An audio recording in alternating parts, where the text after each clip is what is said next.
Les archives. Je ne savais pas où j'étais. C'était un endroit entre l'éveil et le rêve. Je me trouvais dans une pièce ressemblant à des archives. Il n'y avait aucun signe distinctif, à l'exception d'un mur couvert de petits classeurs. Ils étaient comme ceux des bibliothèques qui listent les titres par auteur ou par sujet dans l'ordre alphabétique.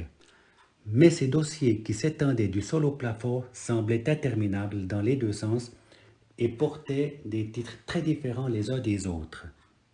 Dans une section, mon nom y était inscrit. Je m'en suis alors approché et le premier qui a attiré mon attention était celui portant l'inscription « Les filles que j'ai aimées ». Je l'ouvris et je commençai à en feuilleter les pages. Rapidement, je le refermai avec stupeur, car je réalisais que je connaissais les noms écrits sur chacune d'elles. Du coup, je réalisais où je me trouvais. Cette pièce sans vie, avec ses petites archives, était une sorte de catalogue de ma vie. Les actions de chaque instant, petites et grandes, y étaient minutieusement écrites, avec des détails que même ma mémoire n'aurait pu égaler. Avec beaucoup d'émerveillement et de curiosité mêlée à l'horreur qui s'éveillait en moi, je commençai à ouvrir quelques classeurs au hasard et à en explorer leur contenu. Cela me procurait beaucoup de joie et de bons souvenirs, mais quand j'en explorais d'autres, c'était plutôt un sentiment de honte et de dégoût qui m'envahissait, et parfois avec une telle intensité que je regardais partout autour de moi pour m'assurer que personne n'était en train de m'observer. Un dossier intitulé « Amis » était à côté d'un autre intitulé « Amis que j'ai trahis ». Les titres allaient du plus banal au plus étrange. Livres que j'ai lus, y compris certains livres dégradants du genre « Mensonges que j'ai racontés »,« Réconfort que j'ai donné »,« Blagues dont j'ai ri », etc. Certains étaient presque hilarants dans leur exactitude. Les choses que je criais à mes frères. D'autres ne m'ont pas fait rire. Les choses que j'ai faites sous le coup de la colère, les choses que j'ai murmurées sous ma respiration contre mes parents, je ne cessais jamais d'être surpris par la précision de leur contenu. J'étais vraiment submergé par l'ampleur de la vie que j'ai vécue. Comment était-il possible que j'aie eu le temps, au cours de mes années, de remplir chacune de ces dizaines de milliers de pages?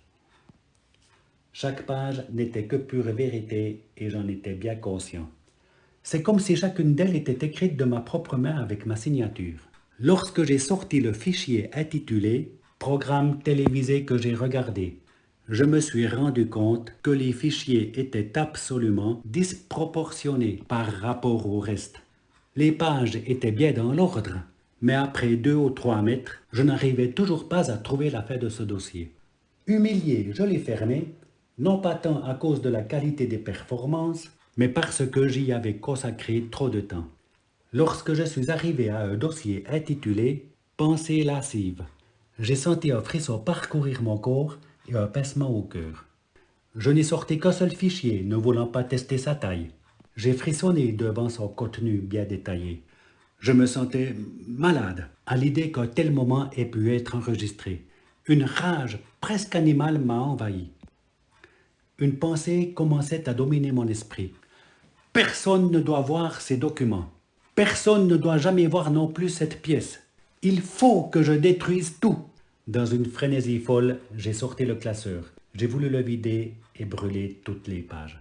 Mais lorsque je l'ai pris par une extrémité et que j'ai commencé à le jeter par terre, je n'ai pas pu retirer une seule page. Dans un moment de désespoir, j'ai sorti une page pour la détruire. La trouvant solide comme de l'acier, je n'ai pas réussi à la mettre en pièces. Vaincu et totalement impuissant, j'ai remis la page au bon endroit.